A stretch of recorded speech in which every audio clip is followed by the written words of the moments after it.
नमस्कार, उत्तराखंड समाचार में आपका स्वागत है। मैं नूतन वरुण। सबसे पहले मुख्य समाचार। मुख्यमंत्री तीरथ सिंह रावत ने आज टिहरी जिले में 95 करोड़ 73 लाख की 42 योजनाओं का किया शिलान्यास और लोकार्पण। वहीं जिला चिकित्सालय और कोविड केयर सेंटर का निरीक्षण कर मरीजों का जाना हालचाल। राज्य में 8 जून तक बढ़ाया गया कोरोना कर्फ्यू। नई गाइडलाइंस जारी कर सरकार ने राशन और स्टेशनरी की दुकानों को दी छूट। राहत देते हुए दुकान खोलने की समय सीमा भी बढ़ाई गई।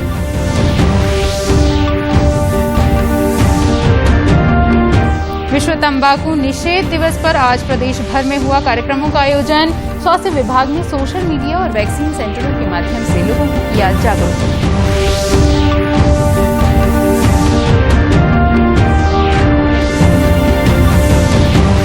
और हरिद्वार जिले में अंतर्राष्ट्रीय हवाई अड्डे के निर्माण को लेकर कवायद तेज। पर्यटन मंत्री ने पर्यटन विभाग और जिलाधिकारी के साथ जमीन की संभावनाओं को लेकर की चर्चा। और अब समाचार विस्तार से। मुख्यमंत्री तीरथ सिंह रावत आज 1 दिवसीय दौरे पर टिहरी पहुंचे, जहां उन्होंने जिले के लिए 95 करोड़ 73 लाख 78 हजार की लागत की 42 योजनाओं का शिलान्यास और लोकार्पण किया। मुख्यमंत्री ने नई टिहरी जिला चिकित्सालय बौराड़ी और भागीरथीपुरम में टीएचडीसी के हाइड्रो इंजीनियरिंग कॉलेज में चल रहे अस्थायी कोविड केयर सेंटर का निरीक्षण कर भर्ती मरीजों से पीपीई किट पहनकर बात की। उनका हालचाल जाना और भोजन, दवाओं और स्वास्थ्य परीक्षण को लेकर जानकारी ली। मौके पर मुख्यमंत्री ने जिला चिकित्सालय में निर्माणाधीन 500 एलपीएम के ऑक्सीजन जनरेशन प्लांट के निर्माण को 1 सप्ताह में पूरा करने के निर्देश दिए। मुख्यमंत्री ने कहा कि जिला चिकित्सालय केवल रेफर सेंटर न बने, इसके लिए सभी आवश्यक कदम उठाए जाएं। इस अवसर पर मुख्यमंत्री ने कहा कि कोविड केयर सेंटर को लेकर पहले से ही निर्देश दिए गए हैं कि कोविड मरीजों को उपचार के साथ ही बेहतर भोजन और अन्य सुविधाओं का भी विशेष ख्याल रखा जाए। उन्होंने बताया कि प्रदेश में कई नए ऑक्सीजन प्लांट्स को भी मंजूरी मिली है। सरकार का लक्ष्य है कि छोटे अस्पतालों में भी ऑक्सीजन युक्त बेड की सुविधा विकसित की जाए।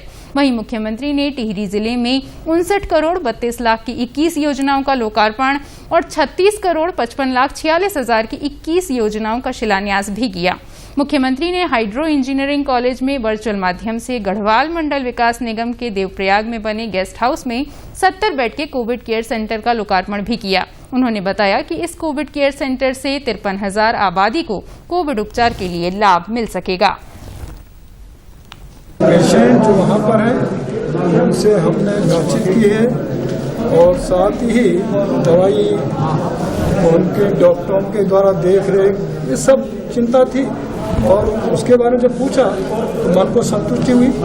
पेशेंटों का कहना था कि लगातार भोजन 3 बार मिलता है, दवाइयाँ मिल रही हैं। जब हम गए तब भी काढ़ा मिल रहा था और डॉक्टर सिस्टर लगातार 2-3 बार राउंड मारे। इसलिए उन सारे सिस्टर डॉक्टर चाहे वार्ड बॉय सभी को मैं सलूट करता हूँ, क्योंकि ऐसे समय पे अपना पूरा समय देते हुए और उन पेशेंटों के पास जाना ये अपने आप में अहम है। मुख्य सचिव ओम प्रकाश ने आज सचिवालय में वीडियो कॉन्फ्रेंसिंग के माध्यम से बलिया नाला क्षेत्र में भूस्खलन को रोकने के लिए किए जा रहे कार्यों की जानकारी ली। इस संबंध में अधिकारियों को निर्देश देते हुए मुख्य सचिव ने कहा कि उत्तराखंड आपदा की दृष्टि से संवेदनशील है, इसलिए मानसून से पहले भूस्खलन को रोकने के लिए शॉर्ट टर्म ट्रीटमेंट वाले सभी कार्य तेजी से पूरे कर लिए जाएं। उन्होंने कहा कि सभी विभाग शॉर्ट टर्म और लॉन्ग टर्म उपचार को आपसी सामंजस्य के साथ करें। उन्होंने बलिया नाला के प्रभावितों के पुनर्वास की कार्रवाई में भी तेजी लाने के निर्देश दिए। बैठक में नैनीताल के जिलाधिकारी धीराज सिंह गर्ब्याल ने बताया कि बलिया नाला के प्रभावितों के पुनर्वास के लिए 50 नाली भूमि चिन्हित कर ली गई है। कार्य प्रगति पर है, जिसे जल्द ही पूरा कर लिया जाएगा। मुख्य सचिव ने एक अन्य बैठक में प्रोजेक्ट मॉनिटरिंग ग्रुप से संबंधित योजनाओं की समीक्षा भी की। मुख्य सचिव ने ऋषिकेश कर्णप्रयाग रेलवे लाइन परियोजना की प्रगति की भी जानकारी ली। मुख्य सचिव ने संबंधित जिलों को रेल विकास निगम के लिए आवश्यक अनुमतियां शीघ्र जारी करने के निर्देश दिए। उन्होंने 4 धाम ऑल वेदर रोड के संबंध में अधिकारियों को निर्देश दिए कि 4 धाम ऑल वेदर रोड की लगातार समीक्षा करते हुए लंबित मामलों को जल्द निस्तारित किया जाए। कोविड की स्थिति को देखते हुए राज्य में कोरोना कर्फ्यू 8 जून तक बढ़ा दिया गया है। हालांकि इस दौरान कुछ रियायतें भी दी गई हैं। इस दौरान राशन की दुकानें 2 दिन और स्टेशनरी की दुकान 1 दिन खुलने की छूट दी गई है।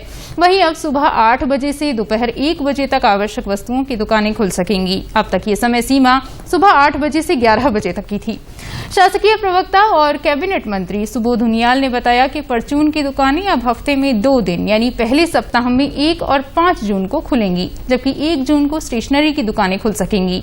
इसके अलावा सारी व्यवस्थाएं पहले की तरह ही रहेंगी। इस दौरान जरूरी वस्तुओं की खरीद को आवाजाही की छूट रहेगी। गौरतलब है कि कोविड कर्फ्यू लागू होने के बाद प्रदेश में कोरोना संक्रमितों के मामले में लगातार कमी आई है। इसी को ध्यान में रखते हुए सरकार ने ये निर्णय लिया है। दुकानें हफ्ते में 1 दिन खुलती थी, इस बार 1 तारीख और 7 तारीख 2 दिन 8 बजे से 1 बजे तक दुकानों को खुलने की अनुमति दी गई है। परचून की और जो जनरल स्टोर की बात की, और बाकी ये सेफ्टी का ध्यान रखेंगे। साथ में 1 दिन के लिए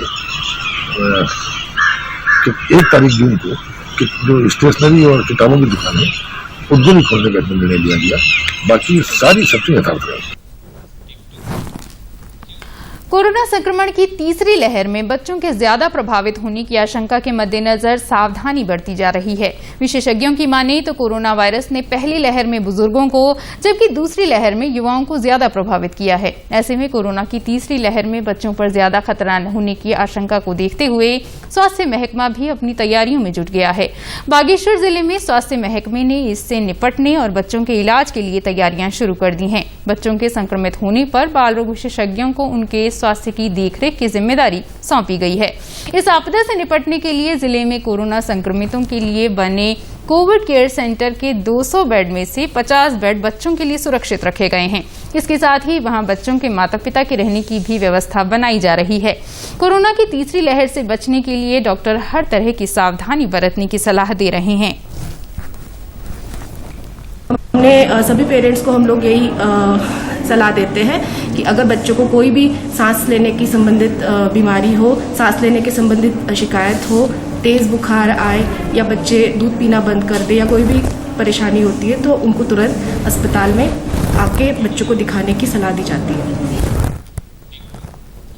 सांसद अजय भट्ट ने आज राजकीय मेडिकल कॉलेज हल्द्वानी में डीआरडीओ द्वारा बनाए जा रहे 500 बेड के फैब्रिकेटेड चिकित्सालय और ऑक्सीजन प्लांट का निरीक्षण किया। इस अवसर पर उन्होंने बताया कि चिकित्सालय का निर्माण कार्य पूरा हो चुका है। यहां इलाज के लिए सभी सुविधाएं उपलब्ध हैं। उन्होंने बताया कि रक्षा मंत्री राजनाथ सिंह से इसका शुभारंभ करने की अपील की गई है। वहीं श्री भट्ट ने कहा कि सरकार ने कोरोना की तीसरी लहर से निपटने के लिए सभी तैयारियां कर ली हैं। इसके बाद उन्होंने महिला बेस चिकित्सालय में नए भवन के पीछे निर्माणाधीन ऑक्सीजन प्लांट का भी निरीक्षण किया और अधिकारियों को निर्माण कार्य शीघ्र पूरा करने के निर्देश दिए। आज आपने देखा है कि किस तरह से हमारे पास यहाँ पर है 100 वेंटिलेटर है, 100 वेंटिलेटर, ऑक्सीजन की कोई कमी नहीं होगी और 125 आईसीयू के बेड हैं और 375 हमारे पास यहाँ पर बेड आईसीयू समेत ऑक्सीजन समेत है। तो ऐसी व्यवस्था पहली बार उत्तराखंड में हो रही है कि इतना बड़ा प्रोजेक्ट यहाँ पर लग गया है, इतना बड़ा हॉस्पिटल बन गया है। और तीसरी लहर यदि आती है, जो बच्चों के बारे में कहा गया है, उसके लिए परफेक्ट तैयारी हमारी गवर्नमेंट की है। चौखुटिया के ग्रामीण क्षेत्रों में कोरोना संक्रमण से राहत देने के लिए भारतीय सेना ने सराहनीय कदम उठाया है। सेना की कांगो ब्रिगेड की 14 डोगरा बटालियन ने अल्मोड़ा जिले के चौखुटिया में 10 बेड का एक कोविड केयर सेंटर बनाया है, जिसका उद्घाटन आज ब्रिगेडियर ब्रजेश कुमार अवस्थी ने किया। ये कोविड सेंटर सेना द्वारा तैयार किया गया है और सिविल प्रशासन को सौंपा गया है। सेना के इस कदम से दूरदराज के पहाड़ी इलाकों में स्थानीय प्रशासन को बड़ी मदद मिली है। वहीं इस अवसर पर द्वाराहाट के विधायक महेश नेगी ने कोविड केयर सेंटर बनाने पर सेना की सराहना की है। उन्होंने कहा कि भारतीय सेना द्वारा बनाया गया कोविड अस्पताल सभी सुविधाओं से लैस है। 10 बेड का कोविड अस्पताल यहाँ पर खोला और हमने पीडब्ल्यूडी का ये पूरा जितना हमारा यहाँ पर निरीक्षण भवन था, हमने इसको पूरा का पूरा जो है कोविड अस्पताल के लिए दे दिया गया है। इसके अंदर पूरी फैसिलिटियाँ हैं, हर चीज़ की फैसिलिटी अंदर पूरी बनी हुई है और साथ ही साथ जो है इसमें हमारा प्रशासन और हमारे डॉक्टर भी इसमें लगे हुए हैं। आज विश्व तंबाकू निषेध दिवस है। इस उपलक्ष्य में आज प्रदेश भर में जागरूकता कार्यक्रमों का आयोजन किया गया। इसी क्रम में चंपावत जिले के जिला मुख्यालय के सभी विकास खंडों में शपथ ग्रहण कार्यक्रम के साथ ही जागरूकता संदेश और हस्ताक्षर अभियान चलाया गया। जिले के मुख्य चिकित्सा अधिकारी डॉक्टर आरपी खंडूरी ने बताया कि विश्व तंबाकू निषेध दिवस पर जिले के चारों विकास खंड के प्रभारी चिकित्सा अधिकारियों, एनआरएचएम, पैरामेडिकल कर्मचारियों द्वारा जगह जगह तंबाकू के दुष्प्रभावों को लेकर लोगों को जागरूक किया जा रहा है। साथ ही हस्ताक्षर अभियान भी चलाया जा रहा है। विश्व तंबाकू निषेध दिवस चारों ब्लॉकों में मनाया जा रहा है। इन चारों ब्लॉकों के अंतर्गत हमारे प्रभारी जो चिकित्सा अधिकारीगण हैं, एनएचएम कार्मिकगण हैं और जितने हमारे पैरामेडिकल स्टाफ है, इसमें जागरूकता अभियान चलाया जा रहा है, जिसमें तंबाकू एवं तंबाकू के सेवन से होने वाली व्याधियों के संबंध में जानकारी दी जा रही है। और हम इसके अंतर्गत चालान भी करने के लिए प्रशासनिक विभाग से, रेवेन्यू विभाग से, पुलिस विभाग से संपर्क कर रहे हैं। और विश्व तंबाकू निषेध दिवस पर आज पौड़ी मुख्यालय में शिक्षा विभाग, पुलिस, समाज कल्याण, पंचायती राज विभाग और जिला विधिक सेवा ने एक वर्चुअल बैठक का आयोजन किया। इस दौरान मुख्य चिकित्सा अधिकारी ने तंबाकू की आदत छुड़वाने के लिए संयुक्त रूप से एक अभियान संचालित करने पर जोर दिया। वहीं तंबाकू नियंत्रण कार्यक्रम की सलाहकार श्वेता गोसाई ने बताया कि तंबाकू छोड़ने के लिए उनके विभाग के द्वारा काउंसलिंग की जाती है, जिससे तंबाकू उत्पादों के सेवन करने से बचा जा सकता है। विश्व तंबाकू निषेध दिवस पर 8 लोगों को सम्मानित भी किया गया। आज वर्ल्ड नो टोबैको डे, विश्व तंबाकू निषेध दिवस के कार्यक्रम में ये प्रोग्राम हमने रखवाया है। कोरोना के चलते वर्चुअली ये प्रोग्राम रखवाया गया है। हमने एक जूम मीटिंग के माध्यम से सभी जो हमारे स्टेक होल्डर विभाग हैं, इन सबके साथ एक मीटिंग करवाई है। मीटिंग में मुख्य चिकित्सा अधिकारी पौड़ी जो सर हैं हमारे, उनके द्वारा अपना संबोधन दिया गया। 8 लोगों को यहाँ पे सम्मानित किया गया है, जिसमें कि 2 लोग ऐसे हैं जिन्होंने तंबाकू छोड़ने का प्रयास कर रहे हैं। हमारी काउंसलिंग के माध्यम से जो हमारे यहाँ से फ्री निकोटेक्स दी जाती है। हरिद्वार जिले में अंतर्राष्ट्रीय हवाई अड्डे के निर्माण को लेकर कवायद शुरू हो गई है। आज इस संबंध में प्रेमनगर आश्रम में पर्यटन मंत्री सतपाल महाराज ने एक बैठक ली, जिसमें पर्यटन विभाग के अधिकारियों और जिला अधिकारियों के साथ अंतर्राष्ट्रीय हवाई अड्डे के लिए जिले में उपलब्ध जमीन की संभावनाओं को लेकर चर्चा की गई। इस मौके पर पर्यटन मंत्री ने बताया कि हरिद्वार में अंतर्राष्ट्रीय हवाई अड्डा बनने से तीर्थाटन और पर्यटन को बढ़ावा मिलेगा। साथ ही रोजगार के अवसर पैदा होने से लोगों की आजीविका में भी इजाफा होगा। एविएशन को लेकर बैठक थी कि इस हमारे देहरादून के लिए और हरिद्वार के लिए एक इंटरनेशनल एयरपोर्ट के बारे में चर्चा हमारी थी, तो उसके लिए कमेटी बनाई गई है। और कमेटी जो है उसकी पॉसिबिलिटीज़ को और ज़मीन की जो उसके अंदर 5 किलोमीटर लंबी और आधा किलोमीटर चौड़ी स्ट्रिप के लिए जो है उसके लिए ज़मीन की खोज कर रहे हैं। और इससे जो है सीधे वैंकूवर से, लॉस एंजलिस से, न्यूयॉर्क से, लंदन से सीधे यात्री उड़ करके और यहाँ पहुँच पाएंगे। और इससे बहुत ज़्यादा हमारे 2030 के अंदर हमारे उत्तराखंड को बहुत लाभ मिलेगा। प्रधानमंत्री से प्रभावित उधम सिंह नगर जिले के गदरपुर में प्रगतिशील किसान केशव सिंघला ने पारंपरिक खेती से हटकर ड्रैगन फल की व्यावसायिक खेती की शुरुआत की है। वे जागरूकता के माध्यम से क्षेत्रीय किसानों को ड्रैगन फ्रूट की व्यावसायिक खेती के प्रति आकृष्ट करने का भी प्रयास कर रहे हैं। उन्होंने शुरुआती दौर में 2 हेक्टेयर क्षेत्रफल पर ड्रैगन फ्रूट की खेती शुरू की है। उन्होंने बताया कि उन्हें इंटरनेट के माध्यम से इस फल के बारे में जानकारी मिली, जिसके बाद उन्होंने 5 एकड़ क्षेत्रफल में 2600 पिलर लगाए हैं, जिस पर 50 रुपए प्रति पौधे की दर से 10,400 पौधे गुजरात से मंगाकर लगाए गए हैं। उन्होंने बताया कि लगभग 5 लाख रुपए प्रति एकड़ लागत से पहले वर्ष 500 से 1000 किलो फल के उत्पादन की संभावना है। उन्होंने बताया कि ड्रैगन फ्रूट 100 से 150 रुपए प्रति किलो की दर से बाजार में बिकता है, जो स्वास्थ्य के लिए काफी लाभकारी है और इसकी डिमांड भी बाजार में अच्छी है। 1 साल पहले मुझे ड्रैगन फ्रूट के बारे में कुछ इंटरनेट पे वीडियो देखकर पता चला कि विदेशों में इसकी बहुत ज़्यादा खेती होती है और भारत बहुत ज़्यादा ये फ्रूट इंपोर्ट करता है। यहाँ तक कि तकरीबन हफ्ते में 6-7 कंटेनर बॉम्बे में लैंड करते हैं। तो ये चीज़ देखते हुए मुझे गुजरात ड्रैगन फ्रूट गुजरात से पता चला कि वो लोग इस खेती को बढ़ावा दे रहे हैं। तो हमने उनसे संपर्क किया और इसको 5 एकड़ रुद्रपुर में लगाने का फैसला किया। वहीं जिला उद्यान अधिकारी हरीश चंद्र तिवारी ने बताया कि प्रधानमंत्री के आह्वान पर ड्रैगन फ्रूट की व्यावसायिक खेती के प्रति किसानों का रुझान बढ़ रहा है, जिसे देखते हुए इस वित्तीय वर्ष में मिशन की योजना में इसे संशोधित किया है। उन्होंने कहा कि अगर वित्तीय सहायता मिलती है तो इसकी खेती को और प्रोत्साहित किया जाएगा। अभी तक का जो हमारे जनपद में ड्रैगन फ्रूट का जो कल्टीवेशन हो रहा, फार्मर्स के अपने स्वयं के प्रयासों से किया जा रहा था।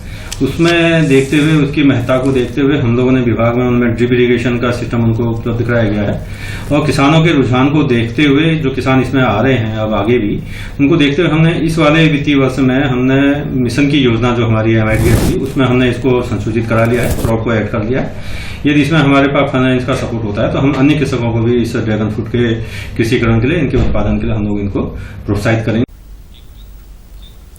चमोली जिले में स्वामी विवेकानंद हेल्थ मिशन द्वारा जिले के दूरस्थ क्षेत्रों में स्वास्थ्य शिविर आयोजित किया गया है। शिविर के माध्यम से ग्रामीणों को निःशुल्क स्वास्थ्य सुविधाएं मुहैया कराई जा रही हैं, जिससे दूरस्थ क्षेत्रों के ग्रामीणों को बड़ी राहत मिल रही है। इसी कड़ी में आज सैकोट प्राइमरी विद्यालय में एक स्वास्थ्य शिविर में विभिन्न प्रकार की स्वास्थ्य संबंधी जांचें की गईं और ग्रामीणों को दवाएं भी वितरित की गईं। इस अवसर पर मिशन के सदस्यों ने बताया कि स्वास्थ्य परीक्षण के दौरान गंभीर मरीजों को निःशुल्क एम्बुलेंस के माध्यम से अस्पताल में भर्ती कराया जा रहा है। जो हमारा कैंप है सर, इसमें बेसिकली हम टेम्परेचर, BP, शुगर, ECG और पल्स ऑक्सीमीटर ले जाके उनका ऑक्सीजन लेवल जो बेसिक है, जिससे डॉक्टर को जो उनका मरीज का ट्रीटमेंट करने से पता चलता है कि हाँ या कोविड सस्पेक्टेड हैं या फिर उनको सांस लेने में दिक्कत है, ऐसे पेशेंटों को हम तुरंत इमीडिएट बुलाते हैं और जो बेसिक सुविधाएं हैं इस कैंप के द्वारा टोटली फ्री दिया जाता है। दवाई से लेके जांच, ECG सब कुछ फ्री है। इस दौरान ग्रामीणों ने स्वास्थ्य शिविर में बढ़ चढ़कर भाग लिया। गाँव के जो लोग हैं, जो वृद्ध महिलाएं हैं, बुजुर्ग लोग हैं जो गांव से बाहर नहीं जा पाते हैं, उनके लिए तो बहुत ही सुविधा मिली है यहाँ पे, जैसे ECG वगैरह, BP, शुगर, कई सारी बीमारियों का हम यहाँ पे इलाज के लिए दिखा पा रहे हैं। मदद करने की मंशा और हौसला हो तो मदद जरूर की जा सकती है। कोरोना काल के दौरान इस बात को सिद्ध किया है हल्द्वानी के मंगल पड़ाव गांधीनगर के रहने वाले पप्पू पासी ने। पप्पू पासी टायरों के पंचर बनाते हैं। इस संकट की घड़ी में आवश्यक सेवाओं में जुटी गाड़ियों की मरम्मत में आ रही दिक्कतों को देखते हुए पहले तो उन्होंने प्रशासन से अपनी दुकान खोलने की परमिशन ली और इसके बाद एम्बुलेंस और पुलिस की गाड़ियों के पंचर निःशुल्क लगाने लगे। पप्पू ने बताया कि कोरोना के बढ़ते संक्रमण को देखते हुए पूरे शहर के लोग घरों में हैं और बहुत जरूरी होने पर ही वे घरों से बाहर निकल रहे हैं। ऐसे में जो समाज के लिए कार्य कर रहे हैं उनकी मदद करना और भी जरूरी है। उन्होंने कहा कि यही सही समय है जब वे अपने हिस्से का योगदान दे सकते हैं। उन्होंने कहा कि हर किसी को इस समय अपने सामर्थ्य अनुसार मदद करनी चाहिए। आपको बता दें कि पप्पू पासी की हाइडल गेट पर एक छोटी सी पंचर की दुकान है। यही इनके परिवार का एकमात्र आय का स्रोत भी है। अभी तक मैंने कम से कम 40-50 गाड़ियों का काम कर चुका हूं और गाड़ियों का काम करने के बाद ही मेरा दिल में भावना वही है कि मैं अपनी सेवा से कभी वो नहीं घटूं। ना कोरोना की बीमारी के लिए आदमी प्रशासन में इधर से उधर भागेगा, मैं अपना कार्य देखूंगा जभी तो कोई परेशान नहीं होगा। भारतीय प्रसारण सेवा कार्यक्रम के वरिष्ठ अधिकारी डॉक्टर सुभाष चंद्र थलेड़ी आज दूरदर्शन केंद्र देहरादून के कार्यक्रम प्रमुख पद से सेवानिवृत्त हो गए हैं। उन्होंने विभिन्न केंद्रों और प्रदेशों में आकाशवाणी और दूरदर्शन में लगभग 30 साल की सेवा दी है। इससे पूर्व वो 8 वर्षों तक उत्तर प्रदेश सरकार के उद्योग विभाग में सहायक प्रबंधक के तौर पर भी कार्यरत रहे। डॉक्टर थलेड़ी ने अक्टूबर 1991 में संघ लोक सेवा आयोग नई दिल्ली से चयनित होकर आकाशवाणी लखनऊ में कार्यक्रम अधिकारी पद पर कार्यभार ग्रहण किया। उसके बाद वे वर्ष 1998 में आकाशवाणी नजीबाबाद में आए। उत्तराखंड राज्य की स्थापना के दौरान 2001 में वे प्रतिनियुक्ति पर उत्तराखंड सरकार में आए और प्रदेश के प्रथम मुख्यमंत्री के विशेष कार्याधिकारी और उपनिदेशक सूचना के पद का निर्वहन किया। डॉक्टर थलेड़ी ने 2003 से दूरदर्शन देहरादून, पलामू झारखंड, दूरदर्शन दिल्ली और दूरदर्शन महानिदेशालय नई दिल्ली में सेवाएं दी और 2019 में पुनः दूरदर्शन देहरादून में कार्य संभाला। अपने सेवा काल के दौरान उन्होंने देश के पूर्वोत्तर क्षेत्र के लिए विशेष कार्य किया और डीडी अरुण प्रभा चैनल के प्रभारी अधिकारी भी रहे, जो अरुणाचल प्रदेश के ईटानगर से प्रसारित होता है। वहीं डीडी उत्तराखंड चैनल का प्रसारण 24 घंटे करने में भी उनकी प्रमुख भूमिका रही। इस दौरान उन्होंने विभिन्न कार्यक्रमों के माध्यम से डीडी उत्तराखंड को प्रदेश भर में लोकप्रिय बनाने का काम भी किया। डॉक्टर थलेड़ी कुंभ महापर्व हरिद्वार 2021 के दौरान दूरदर्शन की ओर से नोडल अधिकारी रहे और उन्होंने इसके सजीव प्रसारण को सफल बनाने में योगदान दिया। दूरदर्शन उत्तराखंड में कार्यरत रहने के दौरान डॉक्टर थलेड़ी ने विभिन्न कार्यक्रमों को प्रदेश के अनुरूप बनाया। दूरदर्शन देहरादून आपके स्वस्थ और उज्जवल भविष्य की कामना करता है। इस अवसर पर दूरदर्शन के महानिदेशक श्री मयंक अग्रवाल ने भी उन्हें फोन किया और उनके सेवानिवृत्ति के बाद के जीवन के लिए शुभकामनाएं दी। उन्होंने कहा कि डीडी के देहरादून के एचओपी और दूरदर्शन के वरिष्ठ प्रोग्रामर के रूप में अनुकरणीय कार्य उन्होंने किया है। राष्ट्रीय स्तर पर और एवी माध्यम से उत्तराखंड की सांस्कृतिक विशिष्टता को सामने लाने में आपका योगदान प्रशंसनीय है। टेलीविजन आपका जुनून रहा है। मेरे लिए आज एक खुशी का दिन है कि मैं एक लंबी सेवा के बाद आज सरकारी सेवा से सेवानिवृत्त हो रहा हूं और मुझे एक गौरव है कि मैंने दूरदर्शन में एक लंबी पारी सेवा की है, विभिन्न प्रदेशों में सेवा की है और विभिन्न स्तरों पे सेवा की है और फाइनली मैं अपने गृह प्रदेश उत्तराखंड में आकर आज रिटायर हो रहा हूं सरकारी सेवा से। जहां तक डीडी उत्तराखंड की बात मैं करूं तो आज मैं गौरव से कह सकता हूं कि आज ये चैनल 24 घंटे का हो चुका है, जिसमें मेरे साथियों का बहुत बड़ा योगदान रहा है और मैं एकमात्र उसको एक नेतृत्व मैंने दिया और मुझे खुशी है कि आज हमारे प्रदेश में इस चैनल की एक पहचान बनी है, बहुत अच्छी पहचान बनी है और हम प्रदेश के दूरस्थ क्षेत्रों में जाने में सफल हुए हैं। और मैं आज इस दिन अपने साथियों से और अपने दर्शकों से ये उम्मीद करूंगा कि इस चैनल को बनाने में, संवारने में और आगे बढ़ाने में वे अपना योगदान दें। और आज डॉक्टर स्पीक कार्यक्रम के अंतर्गत हम आपको मिलवा रहे हैं वरिष्ठ मनोचिकित्सक डॉक्टर अवधेश शर्मा से। कोरोना संक्रमण से बचने के लिए इनके द्वारा बताए गए सुझावों को आप भी ध्यान से देखिए और सुनिए ताकि आप खुद को सुरक्षित रख सकें।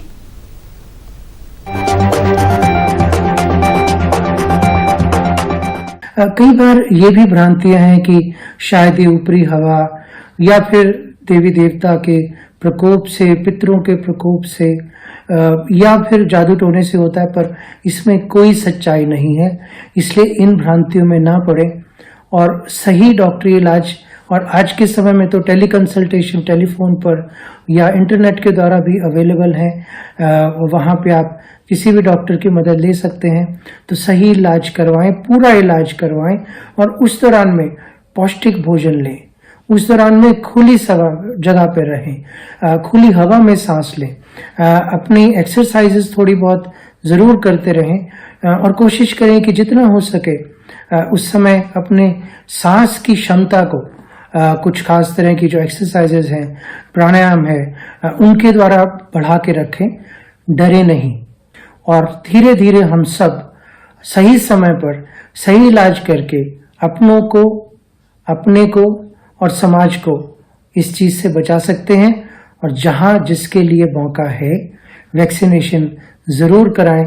ये सब करने से ही हम कोरोना से बाहर निकल पाएंगे और फिर एक नए समाज की नई दिशा की ओर अग्रसर हो पाएंगे।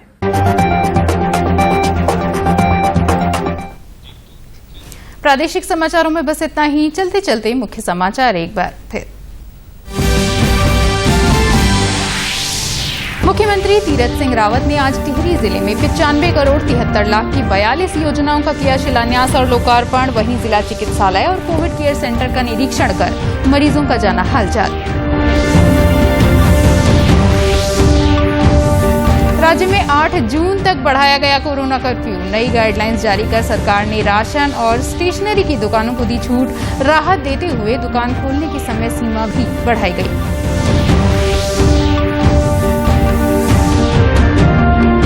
विश्व तंबाकू निषेध दिवस पर आज प्रदेश भर में हुआ कार्यक्रमों का आयोजन। स्वास्थ्य विभाग ने सोशल मीडिया और वैक्सीन सेंटरों के माध्यम से लोगों को किया जागरूक।